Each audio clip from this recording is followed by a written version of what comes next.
Hi everybody, I'm Louise from Absafe and this is Olu Fatokun, who is a Sustainability Officer for Aberdeen City Council. So thank you for joining me today. I would like to give you an opportunity to explain to people who are watching what you do. Okay. Thank you very much for having me here. And I'm a sustainability officer, like you said, with Aberdeen City Council.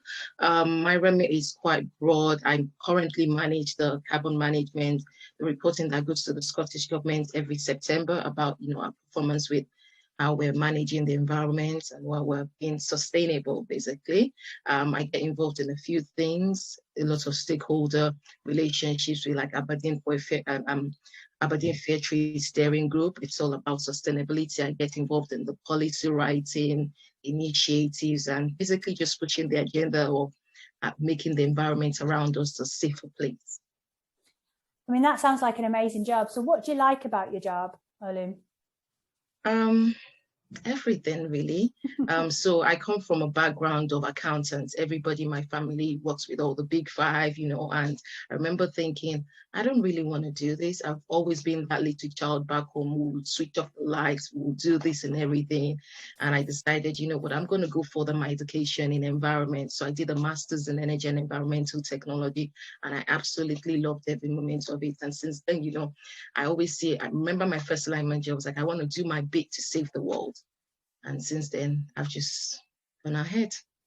I think it's really interesting when you say that, because Absafe do education for children and young people primarily, and we want to save one kid at a time, and do our bit to help children and young people in the region. So I think even though you're talking about sustainability, I think there's definitely some interconnectedness there with, we want to make sure that kids are safe and happy, and you want to make sure that the world is safe and happy for our kids. So I think that's really amazing. What do you find challenging about your role? With my role, really, I think for it, it's probably more of the behavioral bit. So we're talking about our environment and climate. We didn't spoil it in one day.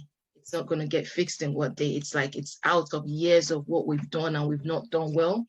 It's out of years of what we've done and we've not done well. And you're thinking, so everybody thinks, first of all, when you talk about climate, people kind of like just have a blank, but there's so much to it. It's about the little things you do, the litter you pick, the light you switch, the energy you save, just every little thing. And I think for me, it's, you can do all the calculation. I do a lot of calculations with my work, with the carbon emissions and the factors, but it's about our own actions. How does our actions impact the environment? And I'm tending to do more understanding, like it's the behavior behind it. So it's, you can get everything right, but the behavior translates into the reductions in, the energy consumption and all. So for me, it's probably, it's not very easy to change people. Yeah, it's just really interesting. I mean, I never thought we'd have so much in common, coming from two different perspectives, actually.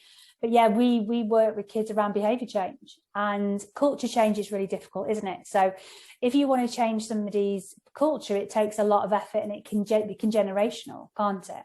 So the more that kids that we work with on health, safety and risk, the more likely it is to change the community. And the more people you work with sustainability is the more likely that you would change behaviour. But interesting, you talked about those little points as well, didn't you? Like start picking up litter, put your litter in the bin, recycle. These are the simple things you do. Turn the lights off. Now, that's probably music to most parents' ears when you were a kid turning the lights off, because most parents will say, turn the lights off, you don't need that light on. So I think it's really funny, even as a young child, that you were turning the lights off and conserving energy at that point. If you had any advice for anybody watching this that wanted to get into sustainability or renewabilities or anything to do with climate change, what advice would you give them? First of all, I think it all stems from the passion. You need to discover what you're good at. And based on what you're good at, you find that there is the things we do every day that we're not conscious about. Those are the things we like. And then it becomes our passion. And then, because this is me just like, oh, I will do this. And I got online, started researching back then, what exactly can I do with this? Mm-hmm. So I would say, first of all, understand yourself. You need to know yourself. You can't not lie to yourself. Understand yourself. Know the things you're good at, the things that you're passionate about. And I'm sure there's a career out there that can pan around what you're passionate about. So I would say definitely. And for me as well, I've realized in the line of my career, it's a lot of grit. it's a lot of determination, and I keep remembering my why. Why do I want to do this?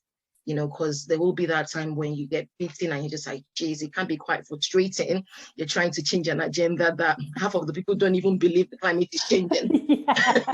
So you're like, you know what, that grit and everything, and you're just like, you know what, I'm just going to just when you know your why, at times, I'm quite obsessive in that. At times I write it on my wall just to remind me, because you need to just keep, reiterating that. And definitely, if you start from the place of your passion, I think it does, because at the end of the day, work is tedious, life is tedious.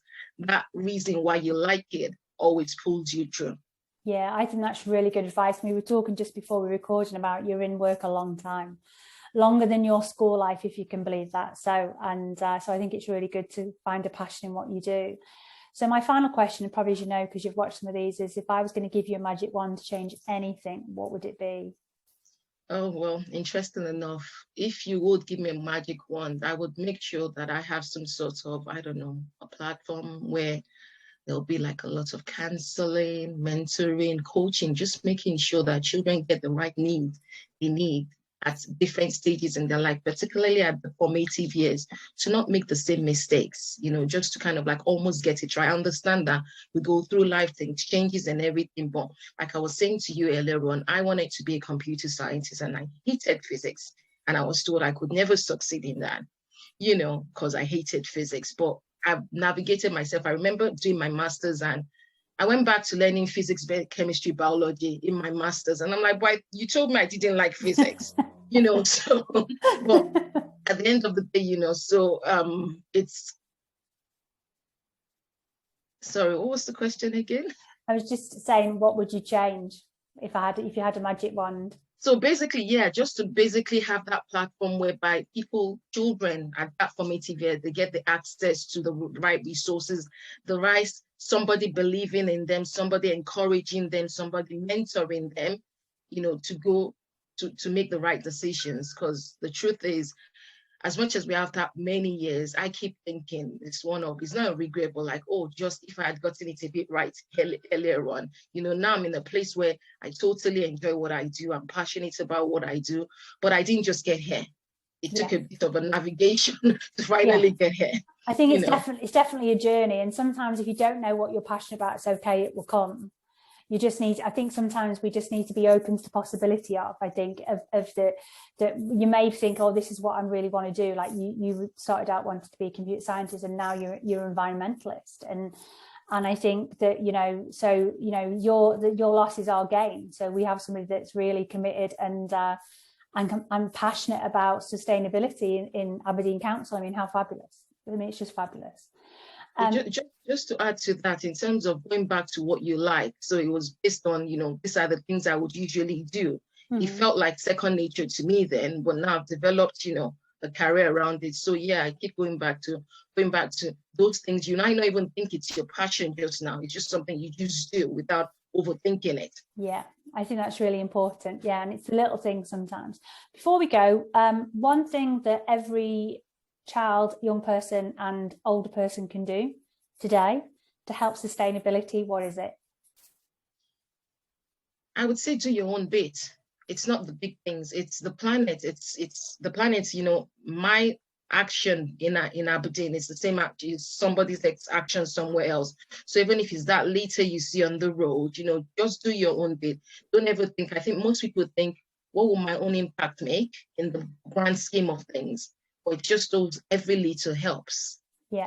So just do your own bit. If it's that litter you're picking, or if it's that waste you're not producing, or that packaging you're not using and everything, just do your own bit and be conscious that we all add up to make the whole.